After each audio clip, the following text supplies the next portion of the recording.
सत्य और धर्म की विजय का प्रतीक पर्व होली की उत्पत्ति की सबसे प्रसिद्ध कथा भक्त प्रहलाद, होलिका दहन और भगवान नरसिंह के अवतार से जुड़ी हुई है। यह कथा हमें अहंकार, अधर्म और अत्याचार के अंत तथा भक्ति, सत्य और धर्म की विजय का संदेश देती है और सबसे बड़ी बात, भगवान की सर्वव्यापकता को प्रमाणित करती है। अत्याचारी असुर राजा हिरण्यकशिपु अपनी शक्ति और अहंकार के कारण स्वयं को ही परमेश्वर मानने लगा था और चाहता था कि पूरी दुनिया उसकी पूजा करे। उसने भगवान विष्णु को अपना सबसे बड़ा शत्रु मानता था क्योंकि उन्होंने हिरण्यकशिपु के भाई दैत्य हिरण्याक्ष का वध किया था। उसने भगवान विष्णु को पराजित करने की उद्देश्य से घोर तपस्या की और ब्रह्मा जी को प्रसन्न करके वरदान प्राप्त किया। वह न दिन में मरेगा, न रात में, न उसे कोई मानव मार सकेगा, न पशु, न वह भूमि पर मरेगा, न आकाश में, न किसी अस्त्र से मरेगा, न शस्त्र से, न घर के अंदर मरेगा, न घर के बाहर। इस वरदान के कारण वह अजेय हो गया और उसने स्वर्ग, पृथ्वी और पाताल पर अपना अधिपत्य जमा लिया। देवता भी उससे भयभीत हो गए, लेकिन हिरण्यकशिपु का पुत्र प्रहलाद जन्म से ही भगवान विष्णु का अनन्य भक्त था। उसने जब माता की गर्भ में था तब नारद मुनि ने उन्हें भगवत भक्ति का उपदेश दिया था। परिणाम स्वरूप बालक प्रहलाद के हृदय में जन्म से ही नारायण के प्रति प्रेम था। हिरण्यकशिपु ने अपने पुत्र को असुरों के गुरु शुक्राचार्य के शिष्यों से शिक्षा दिलवाई, लेकिन प्रहलाद हर समय भगवान विष्णु का ही जाप करता। एक दिन हिरण्यकशिपु ने प्रहलाद से पूछा, पुत्र, सबसे महान शक्ति कौन है? प्रहलाद ने उत्तर दिया, पिताश्री, इस संसार में सबसे शक्तिशाली भगवान विष्णु हैं। वही सृष्टि के पालनहार हैं और उन्हीं की भक्ति से जीव का परम कल्याण होता है। यह सुनकर हिरण्यकशिपु क्रोधित हो गया।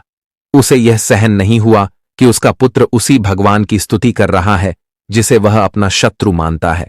उसने प्रहलाद को बहुत समझाया, धमकाया, लेकिन प्रहलाद अपनी भक्ति से विचलित नहीं हुआ। हिरण्यकशिपु ने प्रहलाद को विष देने की योजना बनाई, लेकिन विष स्वयं अमृत बन गया। उसने प्रहलाद को विशाल पर्वत से नीचे फेंकवाया, लेकिन भगवान विष्णु ने उसे अपनी गोद में संभाल लिया। फिर उसने हाथी के पैरों तले कुचलवाने का प्रयास किया, मगर हाथी ने उसे स्पर्श तक नहीं किया। हिरण्यकशिपु ने प्रहलाद को नागलोक में भेज दिया, लेकिन जहरीले नाग भी उसे डसने से डर गए। प्रहलाद को अनेकों प्रकार की यातनाएं दी गईं, किंतु भगवान विष्णु की कृपा से वह सदैव सुरक्षित रहा। यह देखकर हिरण्यकशिपु की बहन होलिका ने एक योजना बनाई। होलिका को वरदान प्राप्त था कि अग्नि उसे जला नहीं सकती थी। उसने हिरण्यकशिपु से कहा, भ्राताश्री, मैं प्रहलाद को लेकर अग्नि में बैठ जाऊंगी। मेरा वरदान है कि मैं नहीं जलूंगी, लेकिन यह बालक जलकर भस्म हो जाएगा। हिरण्यकशिपु को यह योजना पसंद आई और होलिका प्रहलाद को लेकर चिता पर बैठ गई। प्रहलाद निडर होकर भगवान विष्णु का नाम जपता रहा। जैसे ही अग्नि प्रज्वलित हुई, होलिका जलने लगी, जबकि प्रहलाद सुरक्षित रहा। यह देखकर सब चकित रह गए। दरअसल वह वरदान तभी प्रभावी था जब होलिका अकेली आग में बैठती, लेकिन जैसे ही उसने छलपूर्वक प्रहलाद को जलाने का प्रयास किया, उसका वरदान निष्फल हो गया और वह स्वयं जलकर भस्म हो गई। यही कारण है कि होली के एक दिन पूर्व होलिका दहन किया जाता है, जो बुराई पर अच्छाई की विजय का प्रतीक है। होलिका के जलने के बाद भी हिरण्यकशिपु का क्रोध शांत नहीं हुआ। उसने स्वयं प्रहलाद को मारने का निश्चय किया।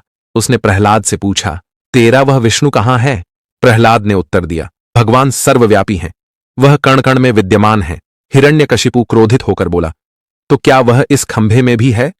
प्रहलाद ने उत्तर दिया, हाँ पिताश्री।